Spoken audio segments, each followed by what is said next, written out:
नमस्कार. आज मी तुमच्यासाठी खास असे मोदक घेऊन आलेले आहे. तर ते म्हणजे गव्हाचे पिठाचे मोदक आहेत आपले. तर हे मोदक बनवायला अतिशय साधे आणि सोपे आहेत. अगदी पौष्टिक असे गव्हाच्या पिठापासून आपण हे मोदक बनवणार आहे. आणि हे मोदक बनवायला जास्त साहित्यसुद्धा लागत नाही. अगदी अगदी कमीत कमी साहित्यात आणि कमीत कमी वेळेमध्ये आपले हे मोदक झटपट असे बनवून तयार होतात. तर त्याकरिता इथे मी घेतलेलं आहे 1 चमचाभर आहे ना तूप. तर हे आपल्याला छान असं मस्त वितळवून घ्यायचं आहे आणि याच्यामध्ये आपल्याला टाकायचं आहे सुका मेवा. तर त्याच्यामध्ये मी घेतलेले आहे काजू, बदाम आणि मनुके. तर अशा आपल्याला छान असे ना तुकडे करून घ्यायचे याचे बारीक बारीक.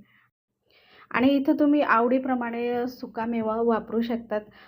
पिस्ता, अक्रोड अशा पद्धतीने देखील तुम्ही याचा वापर इथं करू शकतात. आणि जास्त कमी तुम्हाला ड्रायफ्रूट हवे असेल ना याच्यामध्ये टाकायचं, तर तुम्ही ते सुद्धा जास्तीच्या प्रमाणात घेऊ शकतात. तर हे बघा मनुके चांगले मस्त फुलून झालेले आहेत.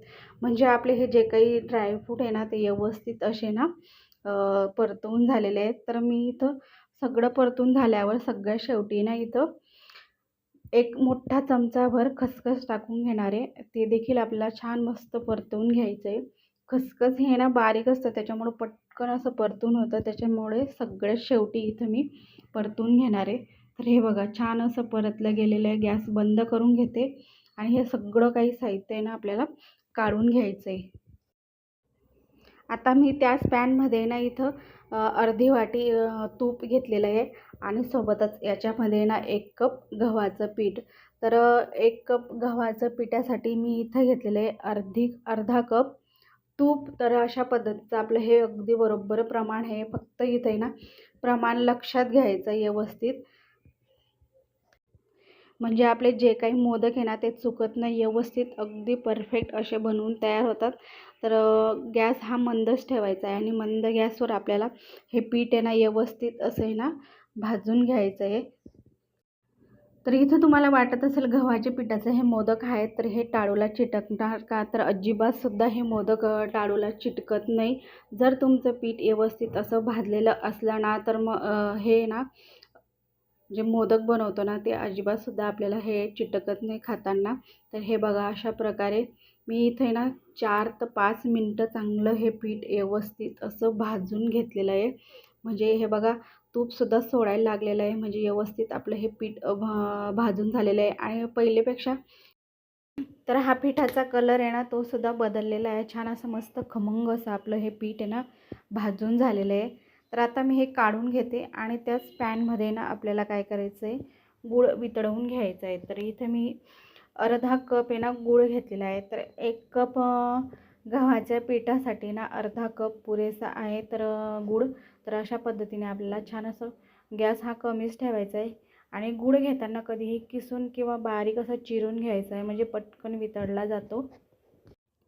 तर ह्या गुळाला फक्त आपल्याला ना वितळवून घ्यायचं आहे. म्हणजे ह्या गुळाचा जो काही पाक आपल्याला तयार करायचा नाही आहे. तर हे बघा अशा पद्धतीने छान असा आपला हा गूळ आहे ना पूर्णपणे व्यवस्थित असा मंद गॅसवर वितळवून झालेला आहे. आणि हे बघा याच्यापेक्षा जास्त आपल्याला पुढची प्रोसेस करायची नाही आहे. तर आपण लगेचच ह्या जो काही गूळ वितळून झालेला आहे ना तर याला लगेच ह्या पिठामध्ये टाकून घेणार. तर गरम असतानाच मी इथं टाकते कारण की व्यवस्थित आपलं जे काही पीठ आणि गूळ व्यवस्थित मिक्स होतं. त्याच्यामुळं पीठसुद्धा आपलं गरमच आहे आणि ना हे गुळाचं जे काही मिश्रण आहे ते देखील आपलं हे गरमच आहे.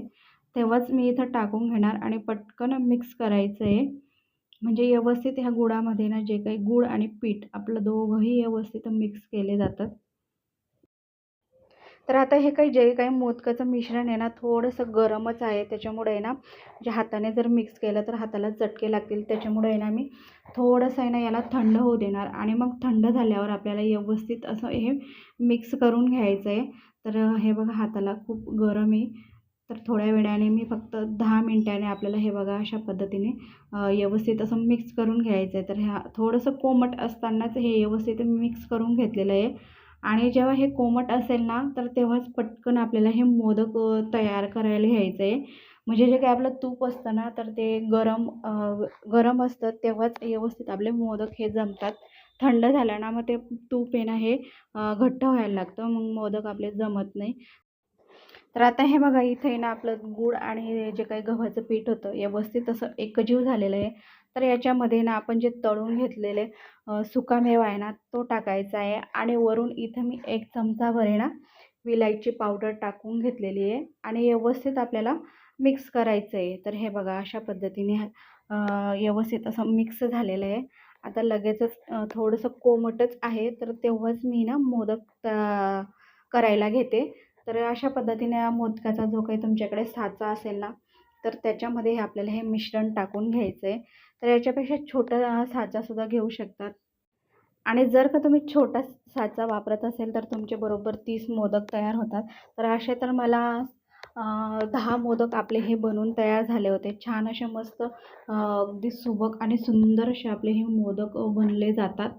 आणि इथं फक्त तुम्हाला प्रमाण हे लक्षात घ्यायचं आहे. 1 कप गव्हाच्या पिठासाठी तुम्हाला अर्धा कप तूप लागणार आणि अर्धाच कप तुम्हाला गूळ लागेल. तर हे अगदी बरोबर असं प्रमाण आहे.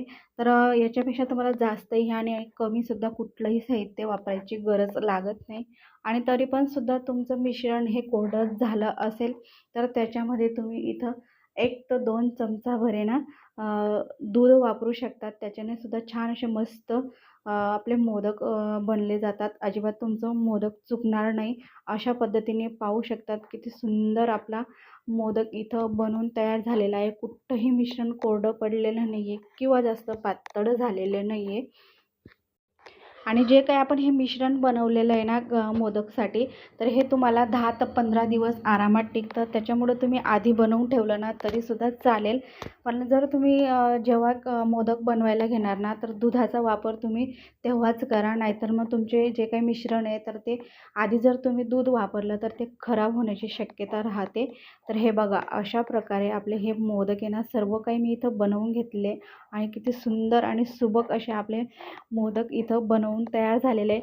आणि हे चवीला तर ना अगदी पेढ्यासारखे लागतात. खूप छान चव लागते. अगदी झटपटसुद्धा बनले जातात. तर अशा पद्धतीने छान असे आपले मस्त गव्हाचे पिठाचे पौष्टिक असे मोदक बनवून तयार झालेले आहेत. तर मग तुम्ही देखील बनवा मस्त ह्या गणपती बाप्पाला ह्या मोदकाचा गव्हाच्या पिठाचा मोदकचा प्रसाद. तर खूप छान मोदक तयार होतात आणि बनवायला अतिशय सोपे तर आहेत पण चवसुद्धा खूप छान लागते आणि पौष्टिकसुद्धा आहेत. त्याच्यामुळं तुम्ही आधी बनवले किंवा जेव्हा केव्हा झटपटसुद्धा तुम्ही बनवू शकतात. तर मग नेहमीप्रमाणे कशी वाटली माझी रेसिपी हे कमेंट करून कळवा. आणि जर का तुम्हाला माझी रेसिपी आवडली असेल तर एक लाईक करा आणि माझ्या चॅनलवर नवीन असाल तर चॅनलला सबस्क्राईब देखील करा. तर भेटूयात अशाच नवनवीन रेसिपीसोबत.